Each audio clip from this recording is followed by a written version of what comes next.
एक राजा था जिसकी यहाँ बेटा पैदा नहीं हो रहा था।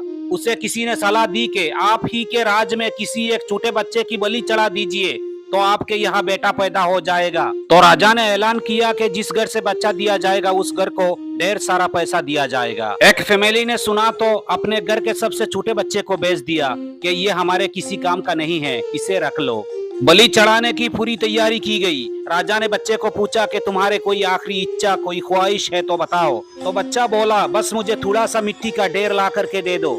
मिट्टी लाई गई तो उस बच्चे ने 4 छोटे छोटे से मकान बनाए। जब मकान बन गया तो उस बच्चे ने 3 मकान को लात मारकर गिरा दिया, एक मकान को रहने दिया। उसके सामने हाथ जोड़कर दुआ की और राजा से बोला, मेरी बलि चढ़ा दो। राजा को बड़ा अजीब सा लगा, वो डर सा गया, क्या शायद बच्चे ने कोई जादू वगैरह कर दिया। उसने बच्चे से पूछा, ये तुमने क्या किया? तो बच्चे ने बोला, पहले मकान गिराया जो मेरा माँ बाप का था, उन्होंने मेरा साथ नहीं दिया, मुझे पैसे के लिए बेच दिया। दूसरा मकान था रिश्तेदारों का, उन्होंने भी मेरा माँ बाप को नहीं समझाया, माना नहीं किया, उनका भी मकान गिराया। और तीसरा आपका था, आपका तो काम है लोगों की ख्याल करना, उनकी हिफाजत करना, पर आपने तो मेरी बलि चढ़ाने को सोच ली तो आपका भी महल गिरा दिया। चौथा मेरा खुदा का घर है, उनके सामने हाथ जोड़कर कह दिया है कि आप सब कुछ तू संभाल लेना मेरा खुदा।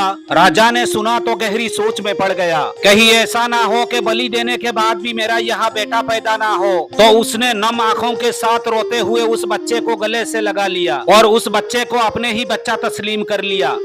कहानी का मैसेज सिर्फ इतना कहता है कि उसके सजदे में झुक जाए जिसके सजदे में झुकने से कोई आपका बुरा नहीं कर सकता, कोई आपका बुरा नहीं कर सकता।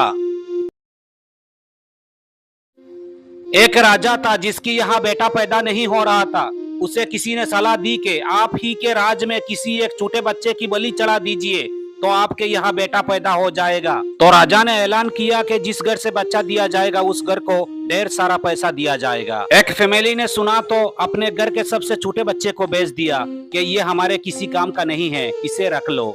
बलि चढ़ाने की पूरी तैयारी की गई। राजा ने बच्चे को पूछा कि तुम्हारे कोई आखिरी इच्छा, कोई ख्वाहिश है तो बताओ। तो बच्चा बोला, बस मुझे थोड़ा सा मिट्टी का ढेर ला करके दे दो। मिट्टी लाई गई तो उस बच्चे ने 4 छोटे छोटे से मकान बनाए। जब मकान बन गया तो उस बच्चे ने 3 मकान को लात मारकर गिरा दिया, एक मकान को रहने दिया। उसके सामने हाथ जोड़कर दुआ की और राजा से बोला, मेरी बलि चढ़ा दो। राजा को बड़ा अजीब सा लगा, वो डर सा गया, क्या शायद बच्चे ने कोई जादू वगैरह कर दिया। उसने बच्चे से पूछा, ये तुमने क्या किया? तो बच्चे ने बोला, पहले मकान गिराया जो मेरा माँ बाप का था, उन्होंने मेरा साथ नहीं दिया, मुझे पैसे के लिए बेच दिया। दूसरा मकान था रिश्तेदारों का, उन्होंने भी मेरा माँ बाप को नहीं समझाया, माना नहीं किया, उनका भी मकान गिराया। और तीसरा आपका था, आपका तो काम है लोगों की ख्याल करना, उनकी हिफाजत करना, पर आपने तो मेरी बलि चढ़ाने को सोच ली तो आपका भी महल गिरा दिया। चौथा मेरा खुदा का घर है, उनके सामने हाथ जोड़कर कह दिया है कि आप सब कुछ तू संभाल लेना मेरा खुदा।